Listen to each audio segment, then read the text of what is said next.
10. The murderer Alec Baldwin. While on set filming the movie Rust, Alec Baldwin shot and killed Halyna Hutchins. The gun was in his hand, and he was the one who pulled the trigger. And technically, that makes Alec Baldwin a murderer. It may have been an accident, but he is still the one who fired the shot that killed the young cinematographer. It happened at the Bonanza Creek Ranch in Santa Fe, New Mexico. Alec Baldwin was rehearsing a scene in which his character took his gun from his holster and pointed it at the camera. Behind the camera was operator Reed Russell. But behind the monitor, just 2 feet from the muzzle of the gun, was Halyna Hutchins and Joel Souza, the director. Nobody was wearing any protective gear because nobody thought the gun would have a bullet in it. But it did. When Alec removed the weapon from the holster, the gun fired a single time. The projectile struck Halyna in the chest and hit Joel in the shoulder. Halyna was immediately flown by helicopter to the University of New Mexico Hospital, where she was promptly pronounced dead. The director was also taken to the hospital, but he was released the following morning with nothing more than a flesh wound. How could this have possibly happened? That's the big question everyone is still asking. The firearm was checked by the on-site armorer, Gutierrez Reed, before it was handed to Alec Baldwin. It was supposed to have been loaded with 4 rounds, all of them being blanks, but somehow a live round snuck into the drum. So when Alec took it from the holster and pulled the trigger, the round that got fired off was real. Police are still investigating the matter and trying to figure out how a live round made it into a prop gun and killed someone. 9. Wallace Reid. Wallace Reid was a major leading actor in the 1910s and the early 1920s. Back then, he starred in silent films. He also was one of the first major Hollywood stars to die from a drug addiction. While this kind of thing may not be that surprising now, his death in the early 20s shocked the world. And it all came about because of a wild accident that took place on a film set. Wallace Reid was filming Valley of the Giants in 1919. When he was en route to the filming location in Oregon, Wallace's train derailed while crossing a bridge. Wallace, along with the rest of the cast and crew, got into a literal train accident. Wallace ended up with a huge gash on his scalp and a piece of broken glass embedded in his arm, all the way to the bone. And because they were in such a remote location, it took over 12 hours for help to arrive. In the meantime, the studio director had a doctor administer a dose of morphine so that Wallace could shoot scenes in the movie anyway, despite his severe pain. But that one shot of morphine propelled him straight into drug addiction. Even though Wallace put out over 24 films through the next few years of his life, his addiction kept getting worse and worse. In October of 1922, on the very first day of shooting his new movie Nobody's Money, he collapsed. He bumped into a chair, fell on the floor, and began to cry. Wallace ended up being sent to a sanitarium, locked in a padded room, and within 3 months had died from influenza. 8. Top Gun pilot tragedy. During filming of the 1986 hit movie Top Gun, a man died. It happened on September 16, 1985. Art Scholl was a Wisconsin-born pilot, a talented and experienced pilot who had worked on hundreds of TV shows and movies before, including other blockbuster hits like Indiana Jones. It was a normal day for Art on the 16th. He was supposed to be doing some plate shots for the movie, meaning an inverted flat spin.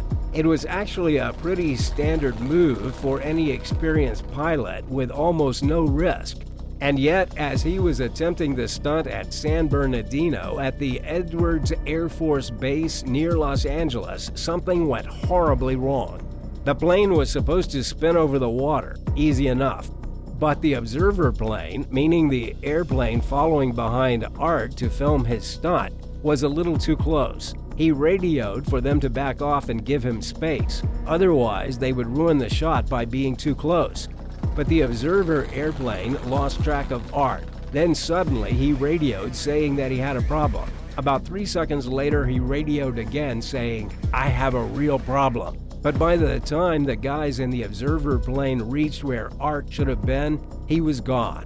All they found was some debris floating on the water in a small patch of oil.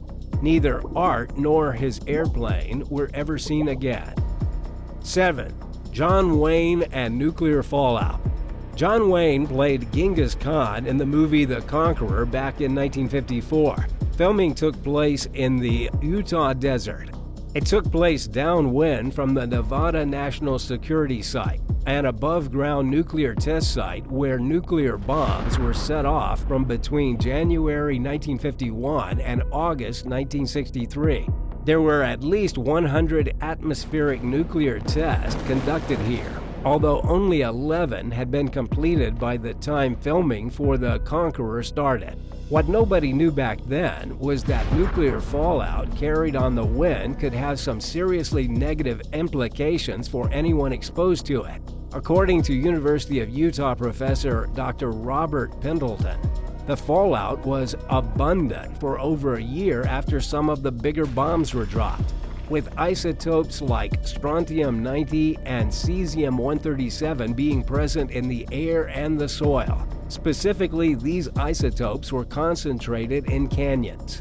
The movie's filming took place primarily in Snow Canyon. Unbeknownst to the actors and crew, they were all exposed to massive amounts of radiation. Within just a few years of filming, the cast and crew began to report unusual medical ailments. The director of the movie, Dick Powell, died in 1963 of lymphatic cancer. Another member of the staff suffered from skin and breast cancer and died in 1974. That same year, another woman from the set died of cancer. In the years that followed, pretty much everyone involved in the shooting died of cancer, including John Wayne in 1979. While it's never been technically proven, experts are pretty sure that filming in Snow Canyon, in one of the most radiated places in America, caused nearly everyone on the movie set to get sick and die. How do you feel knowing John Wayne could have died because of nuclear tests carried out by the government? Let us know your thoughts in the comments, and don't forget to hit subscribe before the end of the video. 6. The Deathly Hallows. What most people don't know about Harry Potter and the Deathly Hallows is that a man lost the use of his legs making it. His name was David Holmes, and he had been the stunt double for Daniel Radcliffe on every Harry Potter film. But as they were making the Deathly Hallows, a rehearsal accident left David paralyzed from the waist down, just 25 years old and stuck in a wheelchair for the rest of his life. The stunt was an explosion. David was to be thrown by the explosion against a wall, where he would fall on a crash pad. But he hit that wall so hard that his spine was damaged.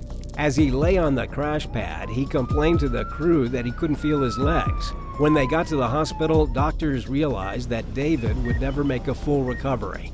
But in this case, things weren't all bad. David was able to recover mentally and continues a lifestyle of thrills and excitement to this very day. In fact, he now races modified cars at speeds of over 150 miles per hour. 5. Brandon Lee.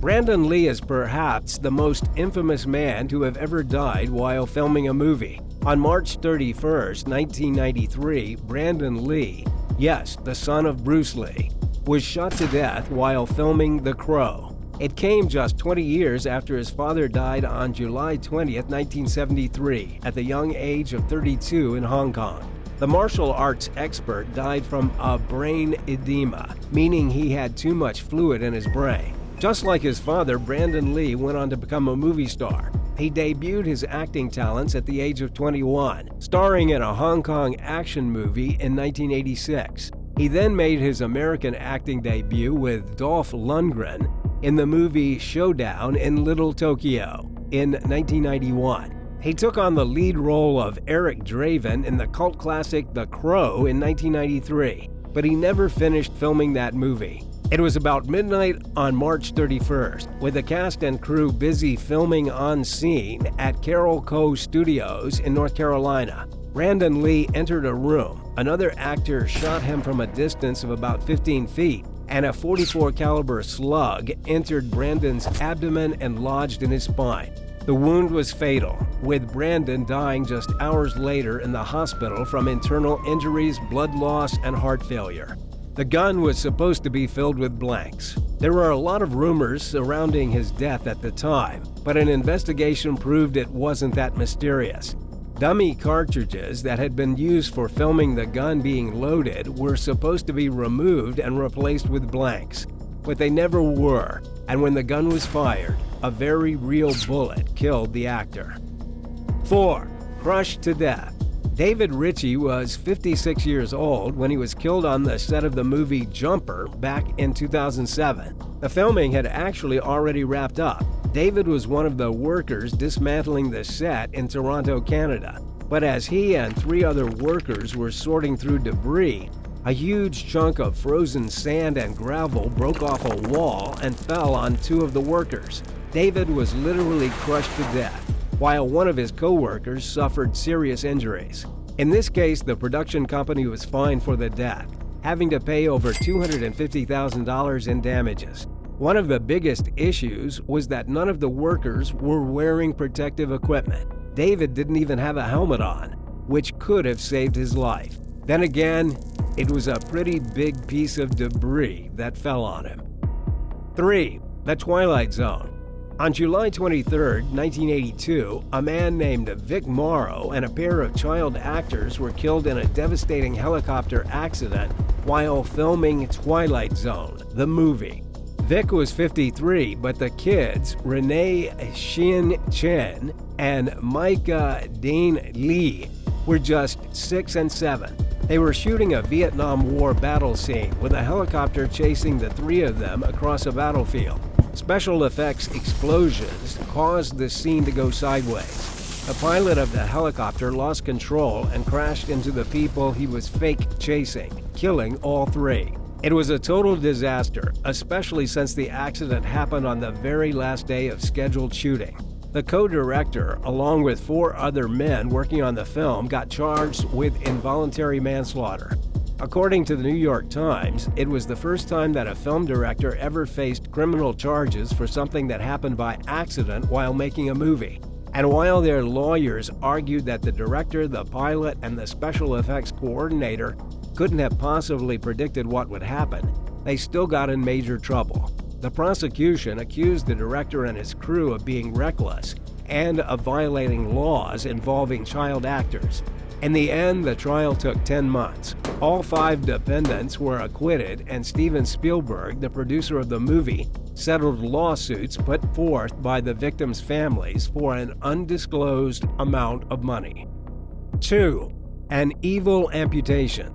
During the shooting of Resident Evil, the final chapter, South African stuntwoman Olivia Jackson lost her arm. The shooting was in Cape Town, with Olivia being the stunt double for action star Mila Jovovich. The scene was pretty simple. It had Jovovich driving a motorcycle at very high speed directly at the camera. But of course, it was actually Olivia driving the motorcycle. What should have been a simple scene turned into a life-changing day for Olivia when she collided with a crane-mounted camera vehicle. She hit the vehicle so hard that she was knocked into a coma for 17 days. And while she was unconscious, she had to have her left arm amputated above the elbow.